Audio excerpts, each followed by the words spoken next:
I'm Valerie Larkin. I am the Technology Transfer Manager at NUWC Division Newport. I have been at NUWC since 1996. I started out doing mathematical modeling of acoustic propagation, and for the last 10 years, I've worked in the Technology Partnerships Office. With me today is Paul Cavallaro, and he's the leader of our Mechanics of Advanced Structures and Materials team. So he'll talk to you about composites, materials, fabrics, inflatable structures. He's done a lot of really interesting work, and some of the companies that you'll be hearing from later today have worked with Paul. Also with me today is Ryan Beatley, who is with our Waterfront Operations Branch, and Ryan will talk about our Narragansett Bay Test Facility, and I think that's something that'll be of a lot of interest to some of the people from industry who are with us today. So I'll just talk a little bit about tech transfer, and then I will hand it off to Paul and Ryan. So the Technology Partnerships Office at NUWC is the interface between the laboratory and business, academia, state and local government, other nonprofit organizations. Technology transfer is from the perspective of federal laboratories. All federal laboratories do this. First of all, we do it because it is congressionally mandated, and that, of course, is a good reason to do anything.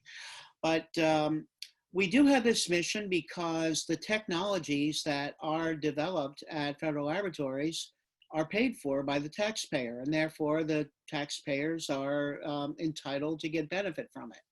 So technology transfer is the mechanism by which the technologies that are developed at our laboratory can be transitioned out into the marketplace.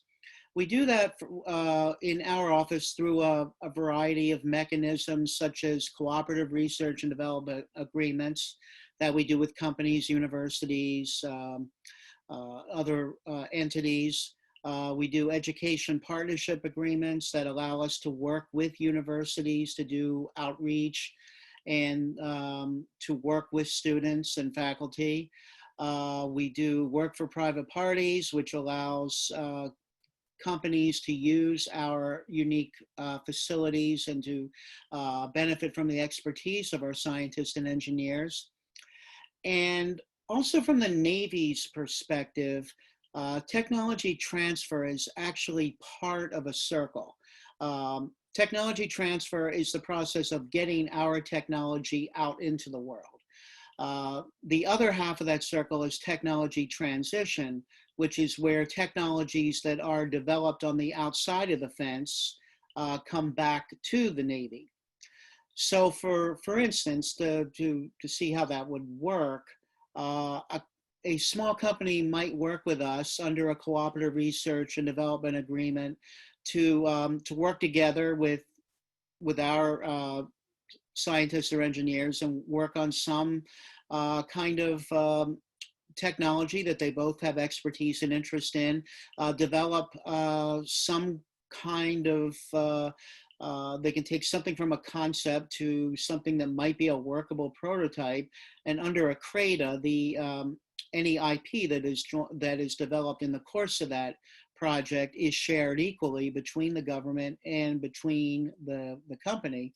Under a CRADA, the company has they have the right to get a non-exclusive license, and if a company wants an exclusive license, they can talk to us about.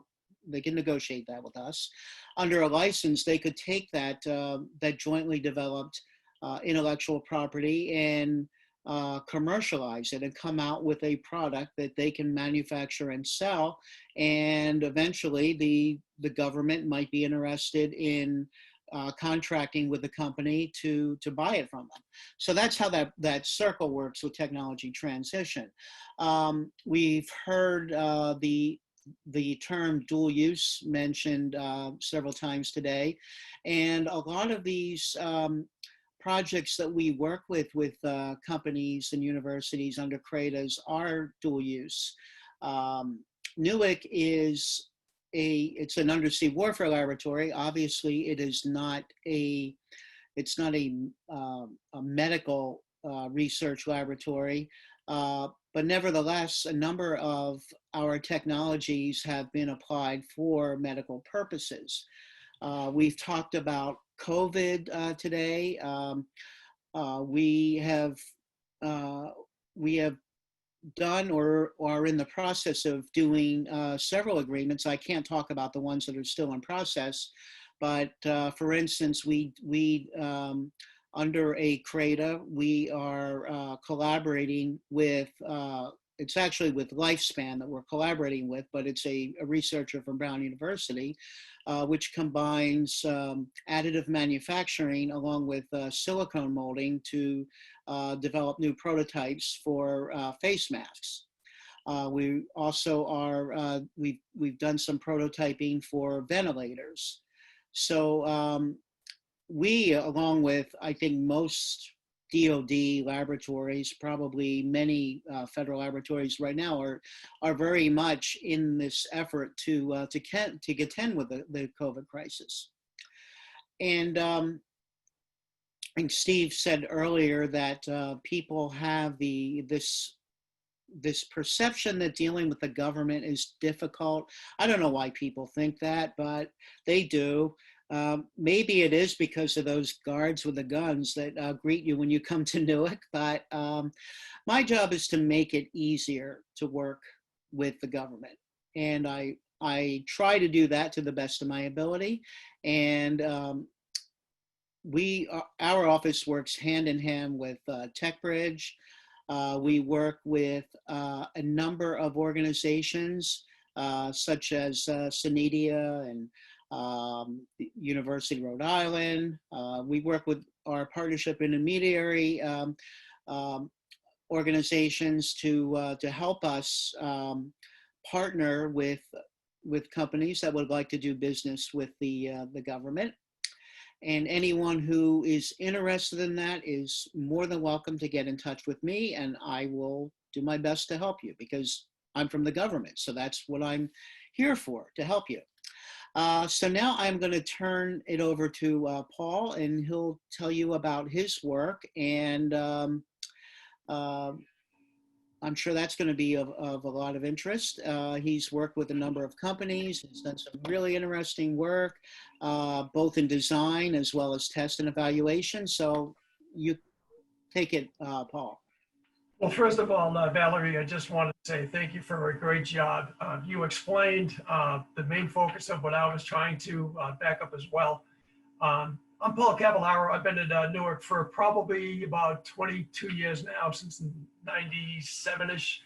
I came with extra baggage. I was 16 years with the Army Research Lab up in Massachusetts, so don't hold that against me. But I had a great opportunity from the time I was a co-op student all the way up to now to continue working in the fields of composite materials.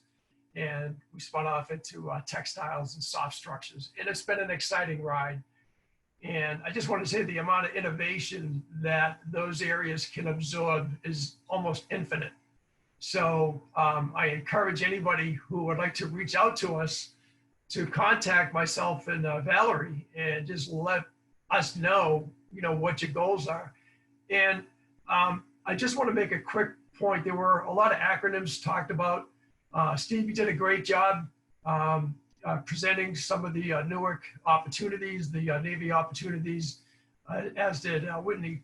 And I just want to say a lot of it might come across that it's a big time investment to make it happen. To Valerie's point, and I want to back her up on this, it is amazingly simple for a company to reach out and contact us and explore a cooperative R&D agreement. And that's called a CRADA for short. It is an agreement that is very simple and both parties can back out at any point in time. So the commitment is low, but the benefit is substantial. Because once you agree on a series or a topic of research points, and you get into that system with the government, with NUWC, we can also get you further exposure into other programs that you might not have access to. But also, by establishing an awareness of what it is that you could bring to the table for the Department of Defense, we can actually transfer that to other DoD labs and other federal labs, including DOT, DOE, and NASA as well. So I don't want you to think that it's a very difficult process. We're not that far away. We're easy to get to. And I can definitely back up Valerie and say that it is easy to get a collaboration started. So from that point of view, if you're a small company, a large company, if there are topics of interest that you think we both would be in an advantage to collaborate together on, let us know. Because we can get more visibility for your talents, your expertise, and your facilities. And I just want to say that all it takes sometimes is a phone call, a simple email, and Valerie's able to execute a letter of intent that companies can include in their proposals, such as for SBIRs, STTRs, BAAs, and so on. So reach out to us. We're here to help.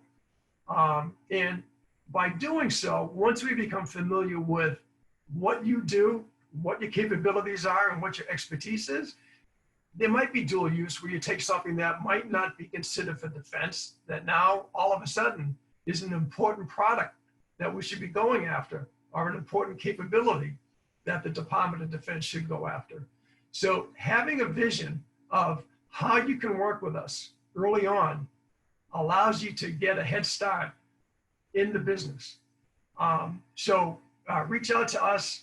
Valerie has executed, I think, in excess of 37 letters of intent in the last year, where we received requests from industry and academia to help support their proposals on government-funded projects such as SBIRs and so on. So we have cooperative R&D agreements all up and down the East Coast. We have them out as far as the West Coast and internationally as well. So large firm, small firm, a single employee company. I'd like to learn more about that company. Reach out to us. That's what we're here for. And if we have an awareness of what you're doing and you have an awareness of what we're doing, it's a win-win. So we're very excited about the work we do with the composites and the textile areas, especially in the state of Rhode Island.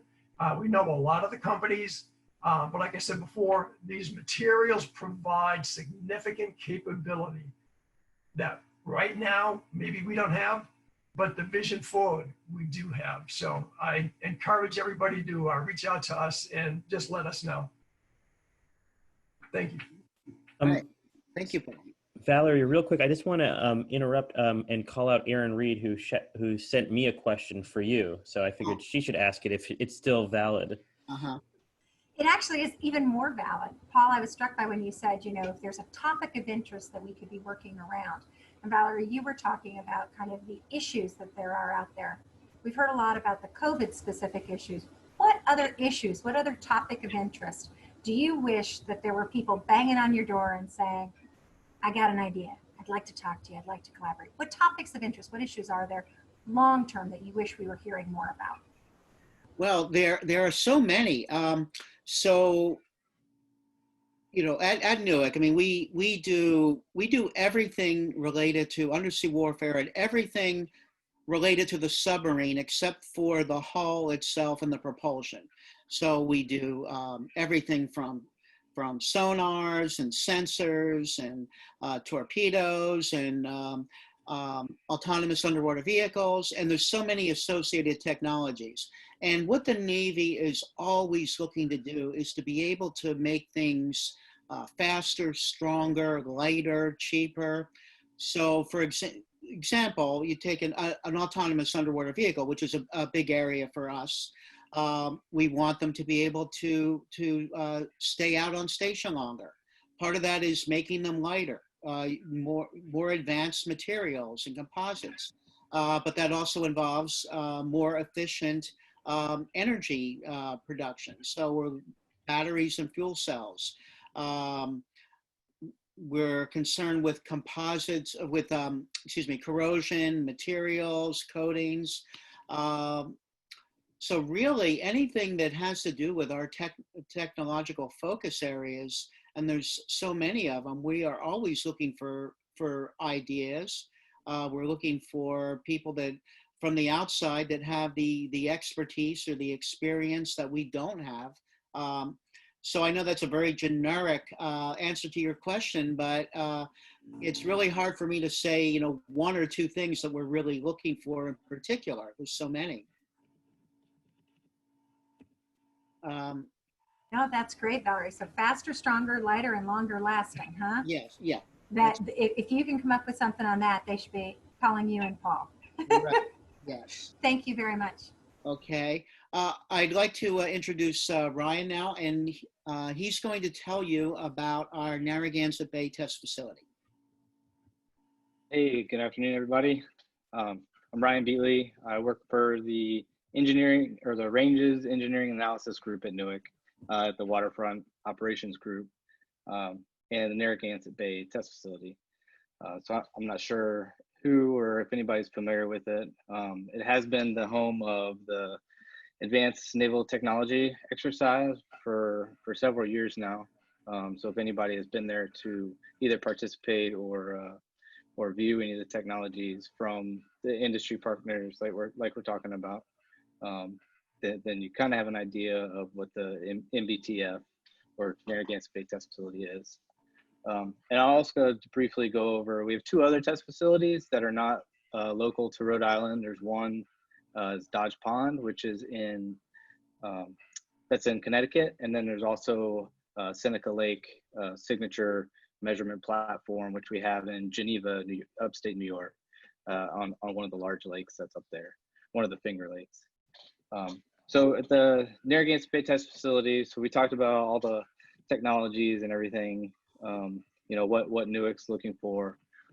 So what we do at NBTF is try to get those ideas that are on paper, and once they're, I guess, semi far enough along, we get them tested in the water, or not just in the water, but also in the air or on the surface. So we do aerial vehicles, underwater vehicles, but it's really a place to get your vehicles into the water with, you know, for a low risk for loss. So we have some protected areas, we have some restricted areas. You know, Newport can be quite busy in the summertime with traffic, so we do have the right to shoo people away if we're testing on the water. And we also have the facilities. We have the boats. I'm sure everybody knows boats are expensive. So we do have the vessels that are available for test teams. And I know Steve Bordnero talked about the tech bridge, and I know we're trying to work with Valerie and like she said earlier, try to make it easier for industry and academia to come to use our test facilities. So that's one of the focuses we're going to try to work on. You know, we've tested with industry before, you know, Raytheon, some Lockheed work. There's other larger companies, but we really like to get the small businesses down testing with us. As far as the facilities go, like I said, we have the boats, we have all the heavy lift equipment, but what we really have is the expertise. We've been testing for quite a long time, all different kinds of vehicles, sensors, arrays. So we kind of have an idea of you know, how to get something in the water and how to get some meaningful data out of your test. So we help facilitate that. As far as the other two facilities, Dodge Pond, those are more like acoustic testing facilities. So Dodge Pond has very low ambient noise. They claim lower than sea state zero ambient noise. So it's very quiet, and you know, a lot of sensors get tested there. And as far as our Seneca Lake facility, it's very unique. So pretty much every array in the Navy has gone through Seneca Lake and the measurement platform out there, and it's been tested there, including all the sonars, everything within a submarine. The uniqueness about Seneca Lake is it's a freshwater lake. It's very deep. I think it's almost 500 feet deep below the platform. The platform it's essentially two barges about a mile from shore that's moored out in the center of the lake. So that they don't only do acoustic testing, but they also, if there's any deep water controlled UUV testing that's needed, I guess it's very adaptable to whatever industry needs are. So also Navy, but they do a lot more work with industry partners. So in terms of like the 401 Tech Bridge, like I said, we're going to try to make it easier for everybody to come test with us. If there's ever any questions on the facilities or anything that we can provide, I was going to present some slides, but I figure I'd just talk about it. But if anybody would like any brochures about the 3 different facilities, I can provide those. You can just either shoot me an email or get with Avi or Tuni. I think you guys have my email. So if there's any questions about what we do or how we can help facilitate your tests or needs, by all means, let me know. Okay, well, in the remaining few minutes that we have left, does anyone have any questions for me or Paul or Ryan? Hi, this is Eugene from Lockheed. I do have a question for Ryan, actually. Ryan, I'm very familiar with Dodge Pond and Seneca Lake, but we typically don't use the Narragansett Bay Test Facility. Do you guys have a day rate, or is it an a la carte build up for the pricing on that, or how is that structured? I know you have different boats and divers and different setup. Right. Yeah, so it all depends on really what you're looking to do. You know, if what you're doing just needs a small boat, we do custom quotes for anybody. So we do have a overarching charter that we have to abide by, but you know, from there we can work with the customer in terms of, you know, if say you only have $10,000 to get a test on, you know, we'll help to try to massage the test to fit within that, whatever your budget is. So but yeah, we do have charter rates, and you know, I'm happy to talk with you about that offline, and we can kind of go over if there's something specific that you want to, you know, type of testing you want to do. It really varies on what you're doing. So yeah, that's helpful. We do a lot of work with SBR companies, and you know, one thing that's easy for them to include is the day rates for Dodge Pond, right? Because it's pretty fixed. It's like, it's almost 4K a day now, something like that. But so it's very easy for a small business that has an acoustic device or something else that's capable in that facility to include 2 or 3 days of testing. It's a very easy thing to bid in and include. The challenge is, you know, when we start talking about boats and divers, it becomes difficult for the small business to even put together a statement of work, because, you know, at the end of phase 1, they sometimes don't know what they need. So it may be helpful to have a template where a small business could kind of go through the list and check off what they need, and then you guys price from that. Is that a possibility? I think it is a possibility. As far as you know, pricing and everything. So Valerie mentioned the cooperative agreements and work with private parties. So it really depends on what route you're going. You know, if there's nothing cooperative and you know, in terms of working with the group at NUWC, you would do a work with private party at NUWCDIVNPT. Where basically we're just providing support to you, and the company would pay NBTF directly. So, but in that process, the work for private party and the creatives, we have to outline those costs. So we, you know, as we're setting up those agreements, we would provide the the cost estimate basically to help you get there. Because without those agreements in place, then we can't offer the facility. Got it. Understood. Thank you. Okay. Anyone else? I'm sorry. I saw in the chat, Mike had a question about software. He said, what about a software company? Is there a contract to whom a letter of intent could be addressed? So a letter of intent is something that we provide to a company that is submitting a proposal. As a government laboratory, we cannot partner with a company submitting a proposal.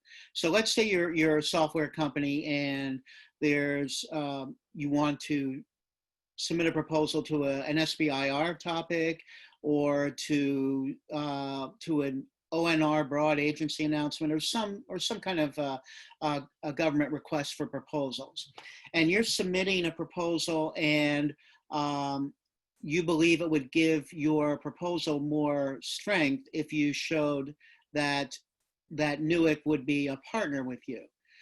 So the letter of intent is something we provide. It's non-committal. We cannot commit the government to participating in your contract should you be successful. But the letter says we are interested and would be interested in negotiating in good faith a CRADA or some similar